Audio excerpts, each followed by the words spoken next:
Here's a triangle from the center. Beautifully soft and juicy. See the edges?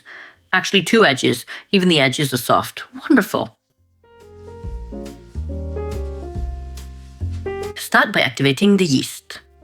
Put 30 grams of fresh or 8 grams of dry yeast in a bowl. Add 1 tablespoon of flour, 1 tablespoon of sugar, and pour in 200 milliliters of warm water. Mix well and let rest for about 10 minutes to activate the yeast. When the yeast is activated, measure 700 grams of soft flour and put in the mixing bowl. Add 1 teaspoon of salt and mix everything together. Make a well in the flour and pour in 200 milliliters of lukewarm water. 50 milliliters of oil. Then add the activated yeast, which should look like this.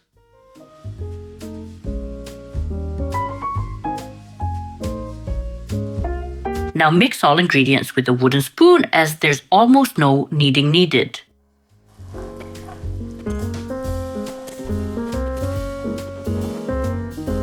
When all ingredients are combined, just fold the dough a few times. Then pour 20 milliliters of oil over it. Continue kneading just enough for the dough to absorb all the oil.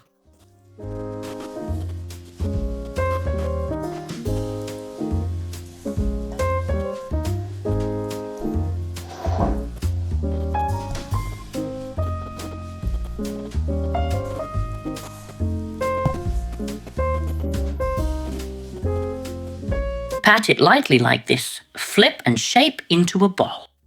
Cover with a clean cloth and let rest for 30 to 60 minutes. After resting, dust the worst surface. Transfer the dough and give it a light knead on the surface.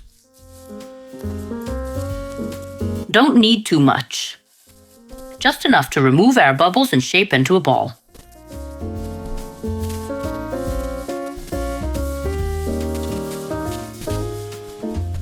Like this. Then divide the ball into 4 parts.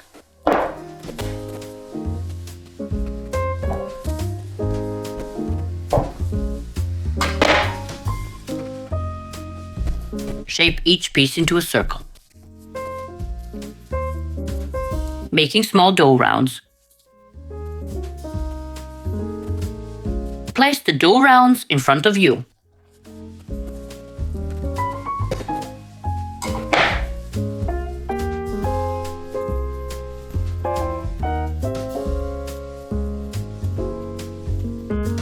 After shaping the balls, dust them with some flour.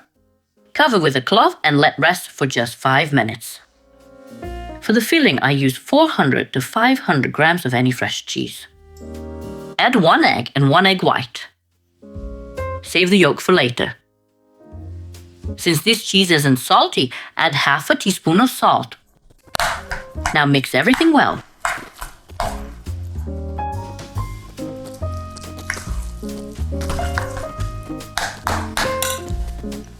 Take each piece of dough, flatten it slightly with your hands and coat it in flour.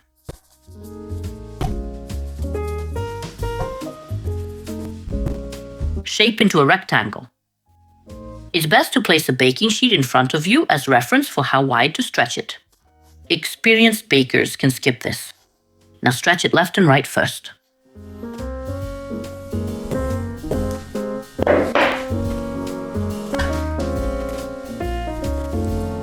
Then up and down to widen it. Then left and right again.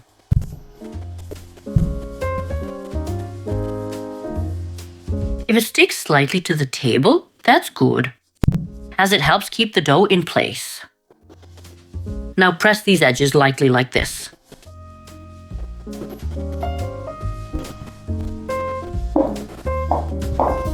About like this.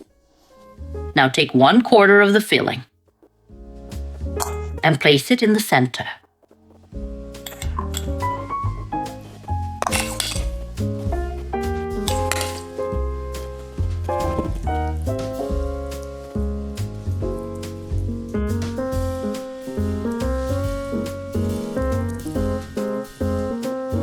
spread the filling from one end to the other.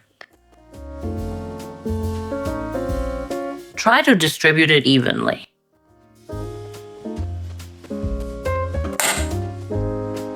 Take this edge, lift it up, then this one.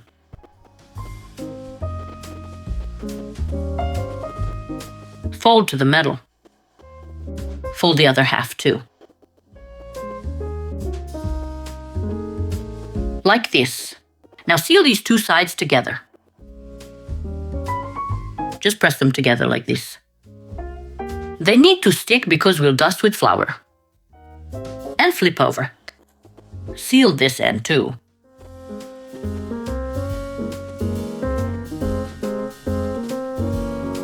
Dust with some flour. Press down. And flip. Shape into a rectangle. Now transfer to the baking sheet. Done. Repeat the same process with the remaining 3 dough pieces.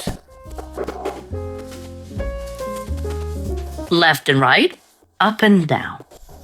Shape into a rectangle. At least try to shape it. After making the first 2, take the first one and cut it. Cut now because you won't be able to later. Cut zigzag to make triangles. When you press this triangle, it will seal itself.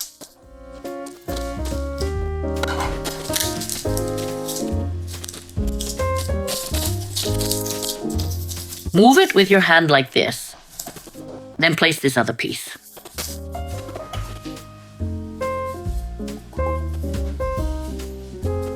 Straighten it slightly to look neat. Then cut this other piece too.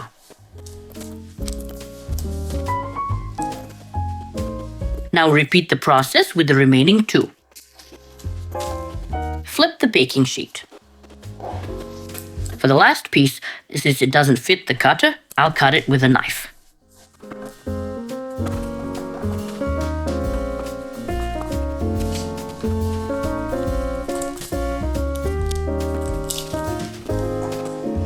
Cover with a cloth and let rest for about 20 minutes. After about 20-30 minutes, mix the reserved egg yolk with some milk and brush this mixture over the triangles.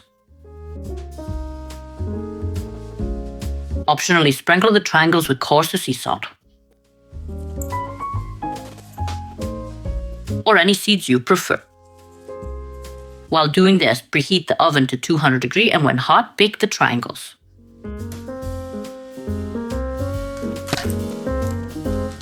Here they are, baked. Baking time 25 minutes. After baking, you can brush them with some oil or leave them unbrushed if you prefer a crispier crust. Let me show you how they look. No simpler or more beautiful recipe, with pastry so soft and juicy without any butter or margarine.